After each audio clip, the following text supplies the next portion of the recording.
저 인간 또 끝도 없이 자기 얘기, 자기 자랑만 하네. 여러분 주변에 이런 사람 한 명쯤은 꼭 있습니다. 아니, 솔직히 말할게요. 한 명이 아닐 수도 있어요.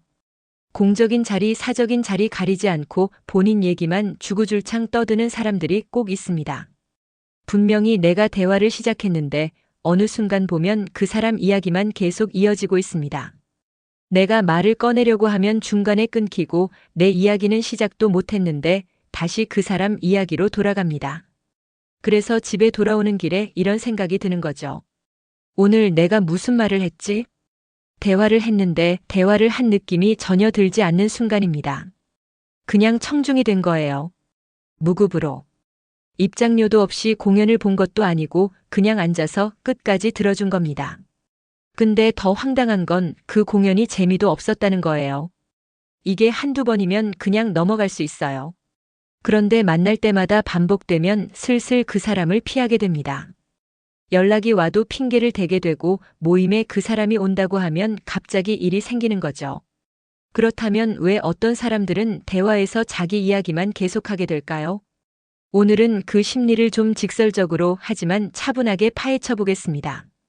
이 문제 생각보다 훨씬 많은 사람들이 겪고 있거든요. 그리고 이걸 알고 나면 그 사람을 대하는 방식도 조금 달라질 수 있습니다. 사례. 어느 50대 모임에서 있었던 이야기입니다. 처음에는 가벼운 안부로 시작합니다. 요즘 어떻게 지내세요? 그러면 한 사람이 이야기를 시작합니다. 아, 내가 요즘 병원 다니느라 바빴는데 말이야. 그리고 그 다음부터는 끝이 없습니다. 병원 이야기, 건강 이야기, 자식 이야기, 옛날 이야기, 친척 이야기, 동네 이야기, 그리고 다시 병원 이야기. 다른 사람이 말을 하려고 하면 잠깐 듣는 것 같다가 0.5초 만에 다시 자기 이야기로 돌아옵니다. 맞아, 나도 그런데 내가 말이야. 이게 반복되면 주변 사람들은 점점 조용해집니다. 어차피 말해봤자 중간에 끊길 거라는 걸 알기 때문이죠. 그래서 그냥 고개만 끄덕이게 됩니다. 네, 그렇군요. 눈은 그 사람을 보고 있지만 머릿속으로는 오늘 저녁 뭐 먹을지 생각하면서요. 모임이 끝나고 나면 이런 생각이 듭니다. 오늘은 그냥 그 사람 이야기만 듣다 왔네. 나는 왜 간 거지?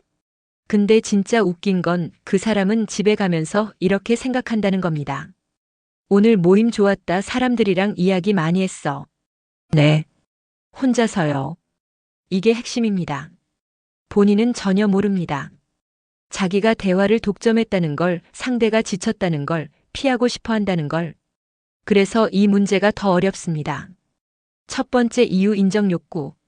사람이 자기 이야기만 하는 가장 큰 이유는 인정받고 싶은 마음입니다. 이건 사실 나쁜 감정이 아닙니다. 사람은 누구나 자신의 이야기를 들어주는 사람 앞에서 존재감을 느끼거든요. 내가 겪은 일, 내가 잘한 일, 내가 힘들었던 일. 이런 이야기를 통해 자신을 표현하고 싶은 겁니다. 근데 문제는 그 욕구가 너무 강해질 때입니다. 대화의 균형이 무너지고 상대방은 그냥 관객이 됩니다. 스피커는 한 명이고 리스너는 강제로 지정되는 구조. 심리학적으로 보면 이런 사람들 중 상당수는 일상에서 충분히 인정받지 못하고 있는 경우가 많습니다. 직장에서, 집에서, 어디서도 제대로 들어주는 사람을 만나지 못한 거예요. 그러다 보니 대화의 기회가 생기면 그동안 쌓인 게 한꺼번에 터져 나오는 겁니다. 생각해보면 우리가 하루 동안 진짜 자기 이야기를 털어놓을 수 있는 순간이 얼마나 될까요? 직장에서는 프로페셔널해야 하고 가족한테는 걱정 끼치기 싫고 친구한테는 징징대는 것 같아서 말 못하고 그렇게 쌓이다 보면 누군가 요즘 어때요? 한마디만 해도 폭발하는 겁니다. 그러니 좀 안쓰럽기도 하죠. 그렇다고 내가 무한정 들어줄 의무는 없지만요. 두 번째 이유, 공감 방법을 배우지 못한 경우. 어떤 사람들은 상대 이야기를 듣고 공감하는 방법을 제대로 배우지 못했습니다. 나쁜 사람이라서가 아니에요. 그냥 배운 적이 없는 겁니다.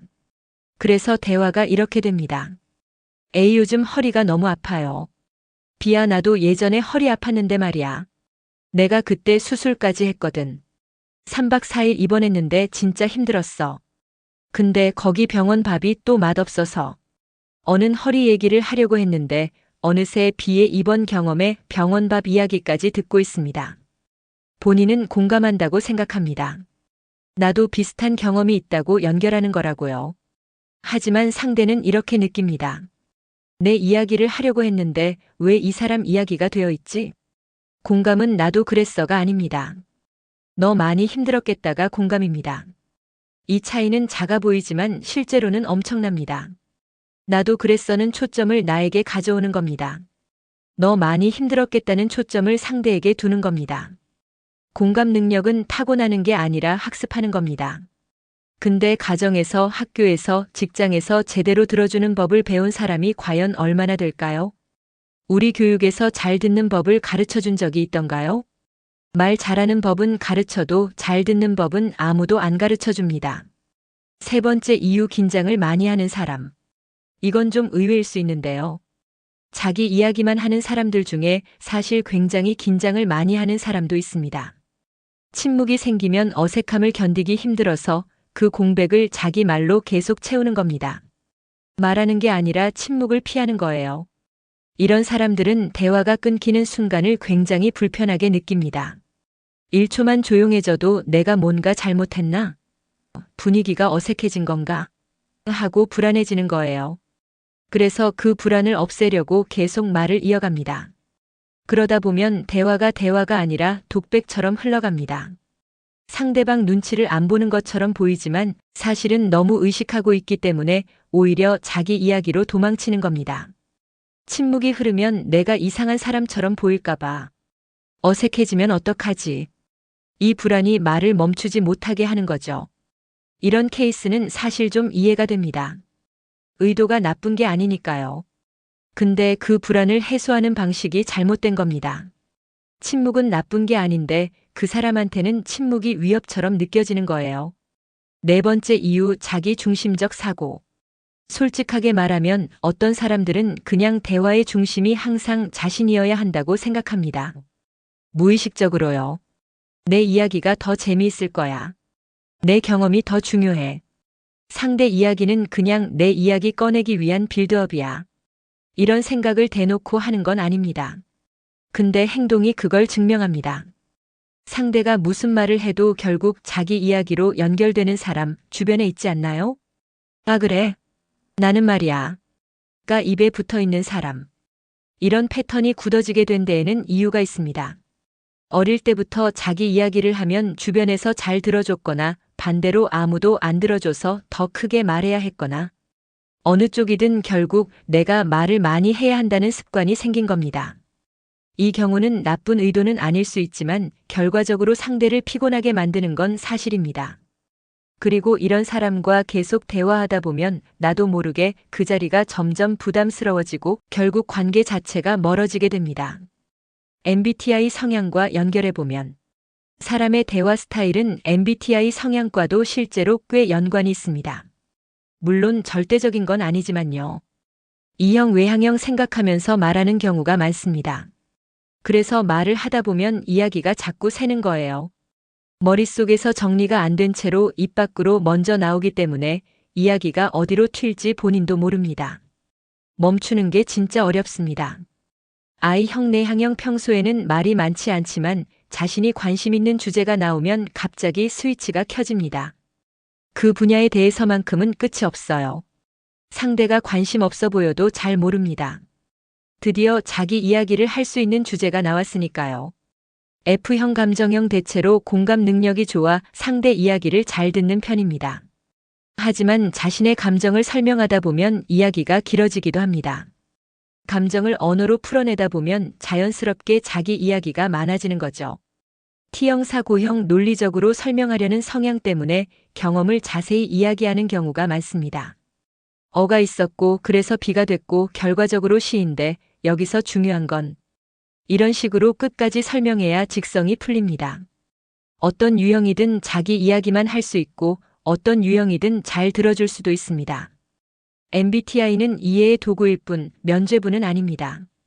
실전 대처법. 그렇다면 자기 이야기만 하는 사람과 어떻게 대화하면 좋을까요? 첫 번째, 대화 흐름을 자연스럽게 돌리세요. 아, 그렇군요. 근데 저도 요즘 이런 일이 있었어요. 죄책감 없이 자연스럽게.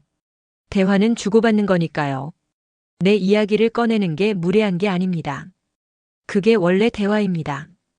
두 번째, 짧은 질문을 던지세요. 그런데 그건 어떻게 됐어요? 그래서 결론이 어떻게 났어요?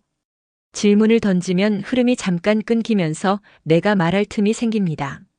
상대가 숨 고르는 사이 자연스럽게 끼어드는 거예요. 세 번째, 모든 대화를 내가 책임지지 마세요. 상대가 계속 말한다고 내가 계속 반응해줘야 한다는 법은 없습니다. 리액션을 조금씩 줄이거나 자연스럽게 화제를 전환해도 됩니다. 내 에너지도 소중하니까요. 나는 유료 상담사가 아닙니다. 네 번째, 중요한 관계라면 솔직하게 말해보세요. 나도 요즘 하고 싶은 이야기가 좀 있는데 들어줄 수 있어? 이렇게 직접적으로 말하는 게 오히려 관계를 더 건강하게 만들 수 있습니다. 참고 쌓아두면 어느 순간 그 관계 자체를 끊고 싶어지거든요. 그 전에 한번 솔직하게 이야기해보는 게 낫습니다. 다섯 번째, 만남의 시간과 장소를 조절하세요. 이 사람과의 만남이 매번 에너지를 소진시킨다면 만나는 빈도를 줄이거나 시간이 자연스럽게 제한되는 장소를 선택하는 것도 방법입니다. 오늘 1시간 후에 약속이 있어서요. 이 한마디가 생각보다 대화를 훨씬 건강하게 만들어줍니다. 마무리. 사람들이 자기 이야기만 하는 이유는 딱 하나가 아닙니다. 인정받고 싶은 마음, 공감 방법의 부재, 긴장, 자기 중심적 사고 이게 다 복잡하게 섞여 있어요. 그래서 그 사람의 의도가 나쁜 게 아니라 대화 방식 자체를 배운 적이 없는 경우도 많습니다. 근데 여기서 진짜 중요한 질문 하나. 나도 혹시 그런 사람은 아닐까? 대화하고 나서 오늘 내가 많이 들어줬다는 느낌보다 오늘 내가 많이 말했다는 느낌이 자주 든다면 한 번쯤 돌아볼 필요가 있습니다. 상대가 내 말에 별로 반응을 안 한다면 상대가 차갑거나 관심이 없어서가 아니라 내가 말할 틈을 안 줬기 때문일 수도 있습니다. 좋은 대화는 말 잘하는 사람이 만드는 게 아닙니다. 잘 듣는 사람이 만드는 겁니다. 그리고 잘 듣는 사람 곁에는 항상 사람이 모입니다. 오늘 이 영상을 보고 나서 딱 하나만 해보세요. 다음 대화에서 상대가 말을 끝냈을 때 바로 내 이야기를 꺼내는 대신 한 가지만 물어보세요. 그래서 지금은 어때요? 그 한마디가 대화를 완전히 바꿉니다. 혹시 여러분 주변에도 자기 이야기만 하는 사람이 있나요? 또는 나도 그럴 때가 있었나요? 댓글로 경험을 나눠주세요.